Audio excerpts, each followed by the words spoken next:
O New York Times diz que Lula venceu o Trump na disputa do tarifaço. Quem melhor traduz essa análise é o jornalista especialista em geopolítica Jamil Chad, numa live da Folha TV com a Ana Lesnovski, a nossa doutora Ana aqui do Meteor. Vamos ver o que ele disse e refletir um pouco agora no plantão do Meteor.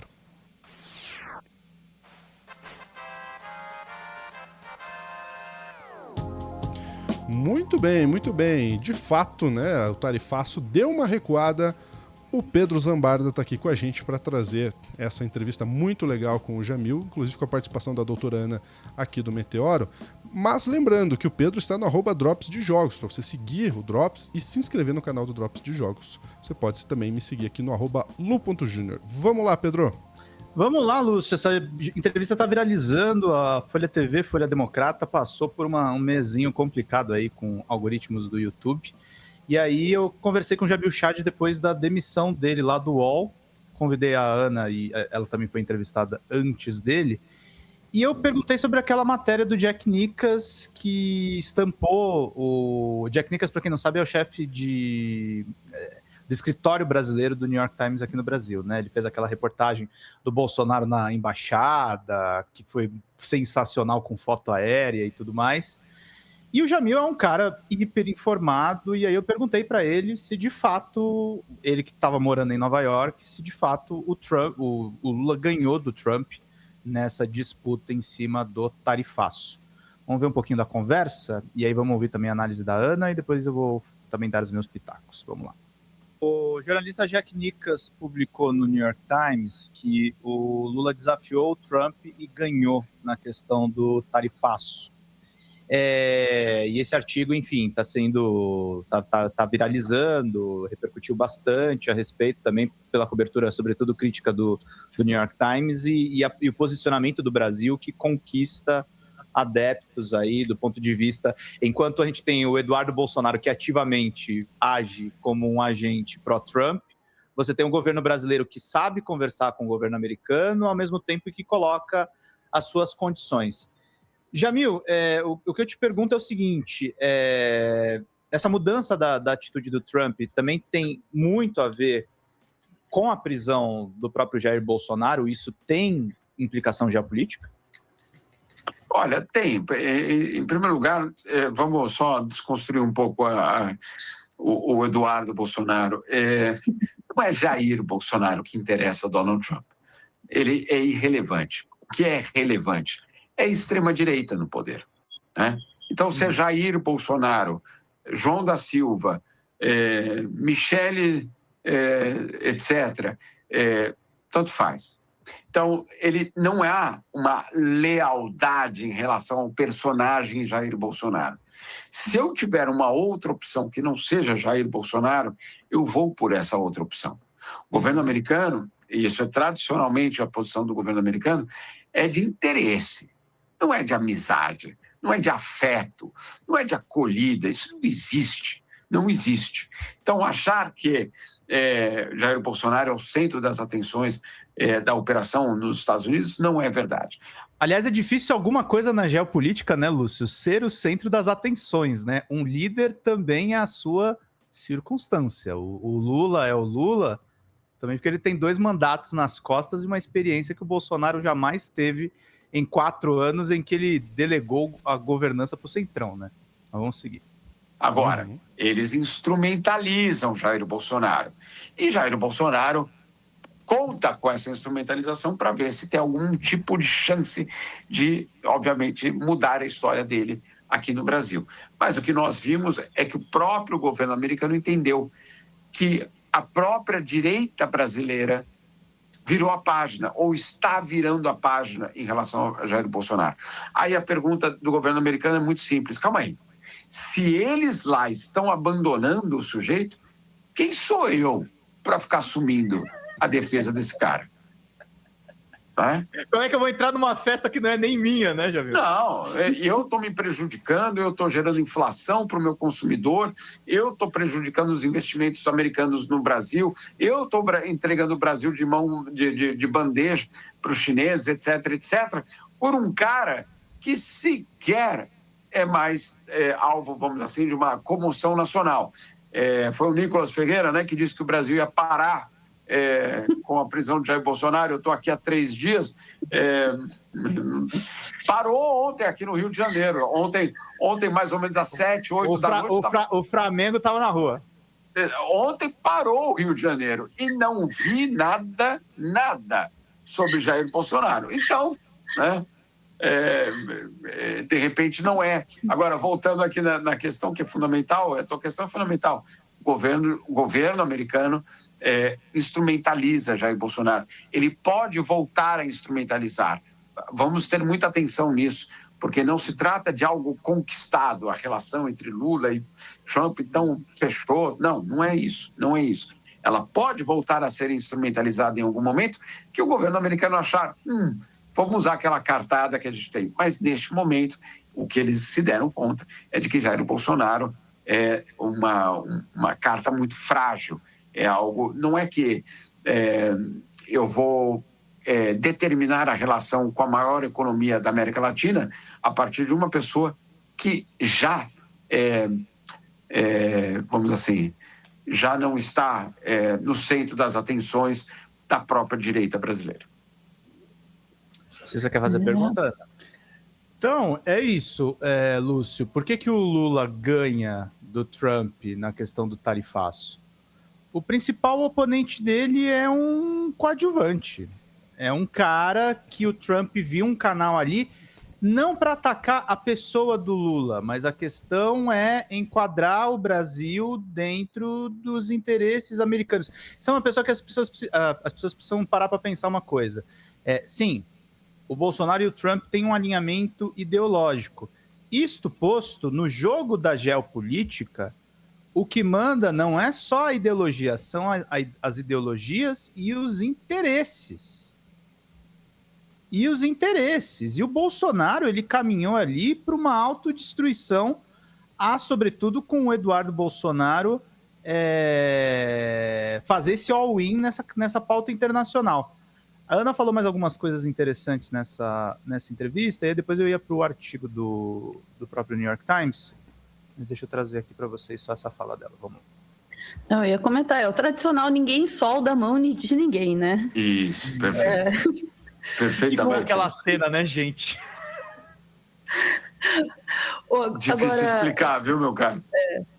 Não, aquilo eu ainda estou esperando uma boa versão para aquele eu estou considerando um trabalho artístico naquela tornozeleira ali, aquilo achei incrível.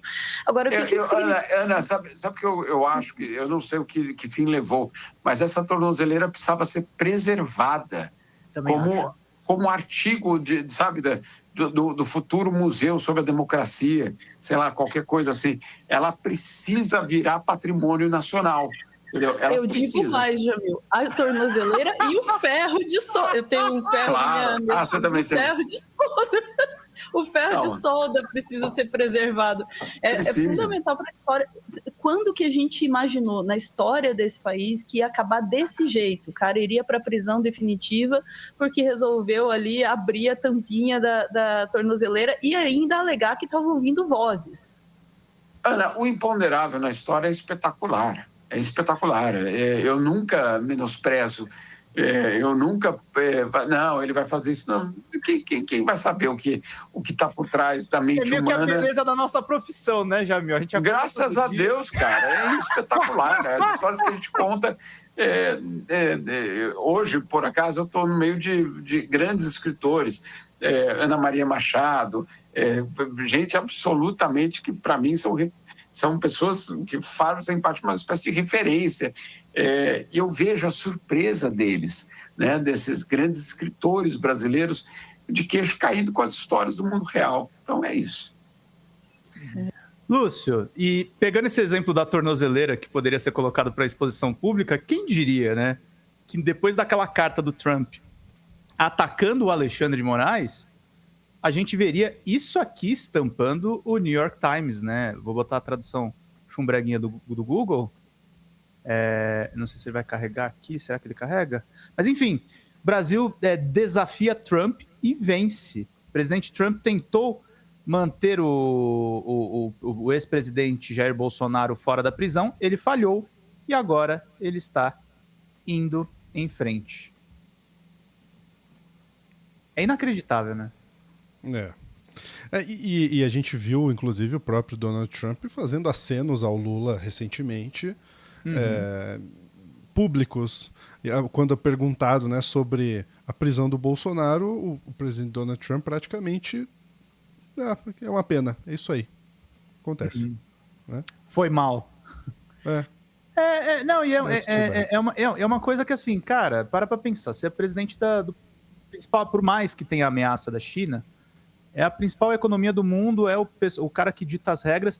Ele vai perder tempo com o Jair Bolsonaro. Sendo que, assim, se ele odeia tanto Lula, e não é o caso, o Lula tem uma reputação no exterior, gente, isso é uma coisa que as pessoas precisam entender. O Lula é odiado pela mídia brasileira local, porque a mídia brasileira local não se vê representada nele. Agora, internacionalmente, o Lula é quase porque ele é muito diplomático mesmo. Ele conversa com todo mundo, conversa com o Irã, conversava com Bush. Então, achar que ele não vai ter boas relações com o Trump é não sacar como funciona o jogo geopolítico.